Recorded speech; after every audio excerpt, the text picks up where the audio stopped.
We've just seen a new trailer for updates coming to Hi-Fi Rush called Arcade Challenge Update. No joke, there's literally exclamation points in there. That's not just me. So here to explain that and more about the update is game director John Johannes. Welcome to Showcase Extended, John. Really glad to be here. Exclamation points? They have to be in there. Yeah. It feels It's style. It's style. Yeah. It's a style thing. Well, Hi-Fi Rush is such a stylish game in general. I think that's one of the things that people really excitedly pointed out when we shadow dropped the game in the developer direct earlier this year. But making a brand new IP is always a bit of a risk. Your studio's known for kind of scarier games like The Evil Within and Ghostwire Tokyo. Can't deny that. Yeah. But yeah, this type of game is something I just always wanted to make personally. And I just thought music and action work so well together. And after I had finished working on The Evil Within 2, it just felt like the right time to try something new. And our studio's always been about just making fun games. It doesn't have to be about a certain genre. We're not about making one specific thing. And fortunately, there's plenty more of that content to come because we just saw an absolutely jam-packed trailer. So I'd love for your help in breaking down all the details, all the stuff going into this update. Sure.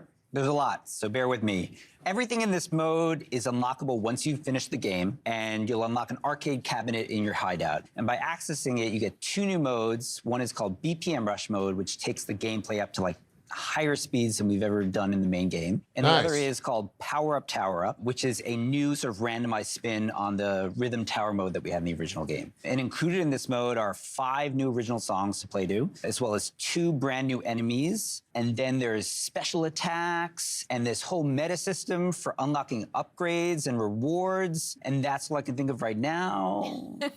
I love that there's so much to unpack there, but let's rewind. Let's talk about just BPM Rush for now. Sure. It was described in the trailer as effectively Hi-Fi Rush's equivalent of a turbo mode. Can you explain that a little bit more? Yeah, early on, the team was like, how fast can we go? And in the game, we kind of settled at, about a max 160 BPM. But this mode really takes it up to 200 BPM. But we sort of ease you in there. It's a gradual upgrade until it eventually gets so fast, you just got to sort of think on your feet and naturally react to the rhythm in the combat of the game. I personally love that there's a lot of accessibility settings in the game, too. It makes it so that you can adjust the game to your own comfort level. But this is a post-game challenge. It's meant for when you've gotten into the rhythm of the game. So I'm curious if you have any pointers on as far as how to tackle that challenge. As an action game, I think a lot of people want that sort of next-level challenge, another way to use their abilities in a new type of environment. This mode does that by putting you at the high speed. But we also have multiple difficulties. We have an easy mode for people who want to experience what that's like, but maybe are not in tune with that sort of high difficulty that's accompanied with this stuff. But then we have a casual normal mode as well. And then we have, after beating those modes, we can unlock an EX mode, which takes up to a hard level where damage is multiplied and keeps you at that high BPM throughout the entire time. But there already was a post-game challenge when Hi-Fi Rush launched. It was the Rhythm Tower mode. You mentioned that briefly earlier.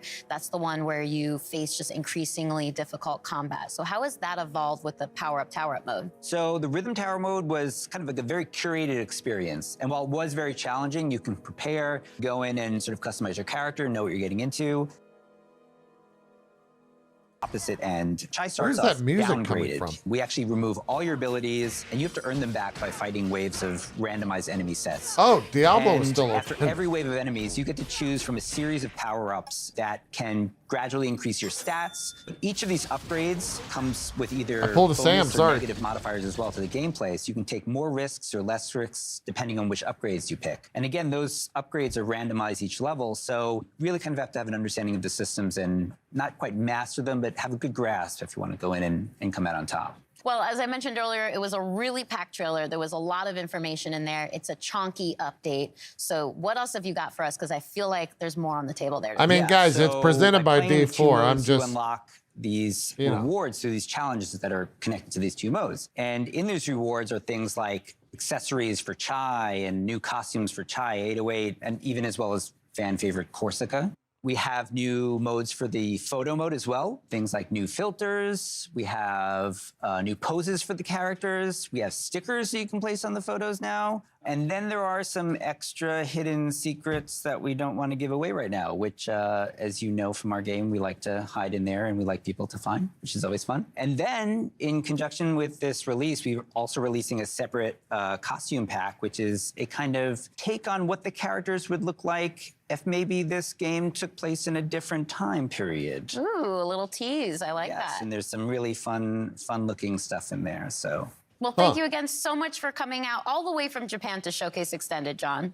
I'm super glad to be here.